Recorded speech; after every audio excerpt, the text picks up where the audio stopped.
गर्मी का दिन और दोपहर का वक्त के साथ चिलचिलाती तेज धूप में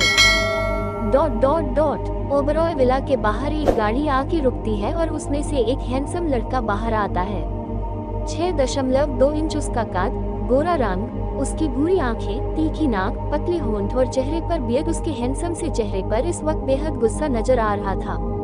वो गुस्से से अपने कार से उतरा और सीधा विला के अंदर गया।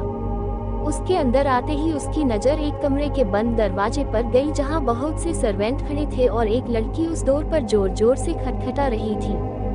वही सारे सर्वेंट के चेहरे पर परेशानी साफ दिख रही थी। तभी वो लड़का लंबे कदमों के साथ उनकी तरफ बढ़ता है। उसके जूतों की आवाज सुन सारे सर्वेंट अपना सिर घुमा के उसे देखते हैं, फिर अपना सिर झुका एक साइड हो जाते हैं। वही वो लड़की जब उस लड़के को देखती है तो डर की वजह से उसका चेहरा सफेद पड़ जाता है और उसके सिर पर पसीने आने लगते हैं। लड़का अपनी गुस्से भरी नजर उस पर डाल अपनी कठोर आवाज में बोलता है, मैंने तुम्हें यहाँ आने से मना किया था, तो तुम क्यों आई? उसकी कठोर आवाज सुन लड़की डरते हुए अबीर वो मैं तो। उसके इतना बोलते ही अबीर गुस्से से जस्ट शट अप। उसकी गुस्से से भरी आवाज सुन लड़की के मुंह से एक भी शब्द नहीं निकलते हैं और वो चुपचाप वहाँ से दूर हट जाती है। उसके हटते ही अबीर एक गहरी सांस लेके डोर पर नॉक कर Aarush it's me open the door. उसके इतना बोलने के कुछ पल बाद ही कमरे का दरवाजा खुलता है और एक 23 साल का लड़का बाहर आता है। उसकी आंखें लाल और उसके गाल पर आंसू के निशान थे, जिसे देख अबीर के दिल में दर्द होने लगता है। आरुष अबीर का हाथ पकड़ उसी कमरे के अंदर उसे खींच के कमरे का डोर बंद कर देता है। आरुष अबीर से, भाई आप उस सलवी से शादी नहीं करेंगे ना? वो मुझे बिल्कुल नहीं पसंद। उसने मुझसे कहा कि आप उसे शादी कर मुझे पागल खाने भेज देंगे। ये सब वो बहुत अटक के बोल रहा था और वो भी किसी छोटे बच्चे की तरह। उसकी बात सुन अबीर उसे अपने गले से लगा उसके सिर से हिला बोलता है, बच्चे तुझे मुझसे दूर कोई नहीं कर सकता। और रही सलवी से शादी की बात, तो अगर तू नहीं चाहता तो मैं उसे शादी कभी नहीं करूँगा। अबीर की बात सुन आरुष खुश हो जाता है और अबीर से अलग होके अपनी आंखों में चमक के साथ उसे देख सच्ची भाई। उसकी बात सुन अबीर बस अपना सिर हिला देता है तो आरुष खुश हो जाता है।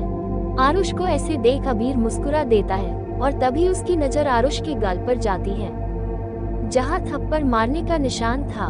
वो निशान देख उसकी आंखें सख्त हो जाती हैं। अबीर, तुझे किसी ने मारा है? आरुष मासूमियत से, वो मैंने सलवी से कहा कि भाई तुमसे शादी नहीं करेंगे तो उसने मुझे मारा। आरुष की बात सुन अबीर का गुस्से से खून उबलने लगता है। वो एक मेड को आवाज देके अंदर बुलाता है और उसे आरुष का ध्यान रखने बोल कमरे से बाहर आता है। अबीर सीधा हॉल में आता है तो देखता है सलवी सोफे पर बैठी हुई थी। अबीर उसके पास जाके उसका हाथ पकड़ खड़ा कर एक जोरदार थप्पड़ उसके गाल पर मार देता है। थप्पड़ इतने जोरदार था कि सलवी संभल नहीं पाती है और जमीन पर गिर जाती है। सलवी अपने गाल पर हाथ रख आंखों में आंसू के साथ अबीर को देखने लगती है। अबीर गुस्से से, दोबारा अगर मेरे भाई पर उंगली भी उठाए तो जान से मार दूंगा। उसकी बात सुन सलवी रोते हुए, अबीर आई लव यू। अबीर गुस्से से, अगर तुम मुझसे प्यार करती तो मेरे भाई के साथ ऐसा कभी नहीं करती। उसकी बात सुन सलवी खड़ी होके, अबीर वो मुझे तुमसे दूर कर रहा है और मैं तुमसे दूर नहीं होना चाहती थी, इसलिए मैं उसे समझाने आई थी। उसकी बात सुन अबीर गुस्से से, तो इस तरह समझाते हैं उस पर हाथ उठा के। इतना बोल वो गहरी सांस लेके, तुम जानती हो वो नॉर्मल नहीं है, उसका बच्चों जैसा दिमाग है। मैंने कहा था कि थोड़ा वक्त दो उसे, पर तुमने मेरी बात नहीं मानी और उसे समझाने यहाँ आ गई। सलवी गुस्से से, तुम समझ नहीं रहे हो अबीर वो पागल है। उसके इतना बोलते ही अबीर उसका गला पकड़ लेता है। अबीर के गला पकड़ने की वजह से सलवी की सांसें उखड़ने लगी। वो अपने दोनों हाथ से अपने गले से अबीर के हाथ हटाने की कोशिश करने लगती है, पर अबीर उसे नहीं छोड़ता है। तभी एक जोरदार आवाज आती है, अबीर विस्मयादिबोधक चिन्ह। अबीर अपना नाम सुन दरवाजे की तरफ देखता है तो वहाँ एक लड़का और एक लड़की खड़े थे। वो लड़का भाग के अबीर के पास आता है और अबीर के हाथ से सलवी को छुड़ाता है। सलवी नीचे बैठ जोर जोर से खांसने लगती है। अबीर अभी गुस्से से उसे देख रहा था। वही वो लड़की सलवी के पास जाके उसे संभालने लगती है तो सलवी गुस्से से उसका हाथ झटक देती है। लड़का अबीर से, तू ये क्या कर रहा था? वो तेरी बचपन की दोस्त है। अबीर उसे देख, बचपन की दोस्त है इसलिए जिंदा है, अगर इसकी जगह कोई और होता तो अब तक मेरे सामने जिंदा नहीं होता।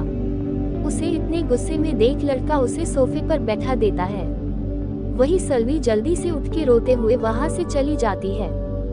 जो लड़का लड़की आए थे वो अबीर के दोस्त अमय और निशा थी। अमय और निशा की सगाई हो चुकी है और दोनों ही अबीर के बहुत अच्छे दोस्त हैं। सलवी भी उन्हीं की दोस्त है। चारों बचपन से हाथ में बड़े हुए हैं। यहाँ तक कि पढ़ाई भी चारों ने साथ में की है। अबीर के पेरेंट्स के डेथ के बाद वो इन तीनों के साथ ही ज्यादा रहता था। वही सलवी अबीर से प्यार करती थी पर अबीर के लिए वो उसकी सिर्फ दोस्त थी। पर सलवी के पेरेंट्स और अमय निशा के बहुत समझाने के बाद अबीर ने उसे शादी करने का फैसला लिया था। पर अबीर का भाई आरुष, जिसकी मानसिक स्थिति सही नहीं थी, वो था तो 23 साल का पर उसका दिमाग 10 साल के बच्चे की तरफ था। आरुष पहले ऐसा नहीं था पर एक एक्सीडेंट के बाद वो ऐसा हो गया था और उसी एक्सीडेंट में अबीर और आरुष ने अपने पेरेंट्स खोए थे। आरुष को सलवी बिल्कुल पसंद नहीं थी, इसलिए अबीर भी सलवी से शादी के लिए इनकार कर देता है। पर जब ये बात सलवी को पता चलती है तो वो गुस्से से आरुष से बात करने के लिए आती है, पर जब आरुष उसकी बात नहीं सुनता है तो सलवी गुस्से से उस पर हाथ उठा देती है। और अबीर दुनिया में सबसे ज्यादा अपने भाई आरुष से प्यार करता था, इसलिए सलवी के आरुष के साथ बुरा व्यवहार करने से अबीर को बहुत गुस्सा आ जाता है। अबीर गुस्से से सोफे पर बैठा हुआ था और अमय, निशा उसे शांत करने की कोशिश कर रहे थे। तभी आरुष वहां आता है। आरुष आके जब अमय और निशा को देखता है तो खुश हो जाता है और भाग के उनके गले लग जाता है। आरुष को देख अबीर जल्दी से अपना गुस्सा शांत कर लेता है। आरुष अबीर के बगल में बैठ उसे देख, भाई आपने फिर से गुस्सा किया। विस्मयादिबोधक चिन्ह। आरुष की बात सुन अबीर गहरी सांस लेके, नहीं बच्चे मैं ठीक हूँ। अबीर की बात सुन आरुष, भाई मुझे बहुत भूख लगी है। यह बोलते हुए वो बहुत मासूम लग रहा था, जिस वजह से अबीर बस उसे देख अपने पास बुला उसे अपने सीने से लगा लेता है। तभी आरुष, भाई मुझे सच में बहुत भूख लगी है, उस चुड़ैल से लड़ते हुए मेरी सारी एनर्जी खत्म हो गई। उसकी बात सुन निशा और अमय हंसने लगते हैं। वही अबीर के चेहरे पर भी एक हल्की मुस्कान आ जाती है। अबीर मेड से आरुष और बाकी सबके लिए खाने का इंतजाम करने बोलता है और खुद फ्रेश होने अपने कमरे में चला जाता है।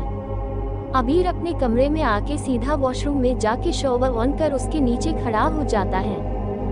गुस्से करने की वजह से उसका सिर तप रहा था और जब उस पर शॉवर का ठंडा पानी गिरा तब जाके अबीर को थोड़ा अच्छा महसूस हुआ। उसके आंखें के सामने उसके माँ पापा के साथ बिताए पल घूमने लगे कितने खुश थे वो तब तक जब तक उसके पापा ने राजनीति में जाने का फैसला नहीं किया।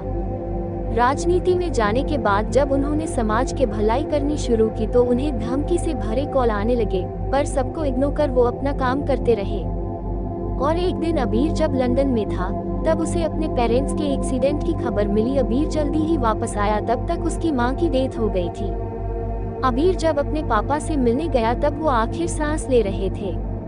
उन्होंने अबीर से आरुष का ख्याल रखने को कहा और अपनी सांसें छोड़ दी। अबीर ने जब डॉक्टर से आरुष के बारे में पूछा तब उसे पता चला कि आरुष के सिर पर गहरी चोट लगी है, जिस वजह से वो कोमा में चला गया है। अबीर ने अपने माँ पापा का अंतिम संस्कार किया और तभी उसे राजनीति में जुड़ने को कहा गया, पर अबीर ने सीधा मना कर दिया और अपना बिजनेस संभाला। अबीर के पेरेंट्स के साथ हुई घटना के बाद उसने अपने भाई और घर की सिक्योरिटी बढ़ा दी थी। वही आरुष एक हफ्ते बाद कोमा से बाहर आया, पर उसके सिर पर चोट लगने की वजह से उसका दिमाग अब 10 साल के छोटे बच्चे के जैसा हो गया था। इतना होने के बाद भी अबीर पर हमले होने लगे थे, जिस वजह से उसने अपनी और आरुष की सिक्योरिटी और बढ़ा दी थी।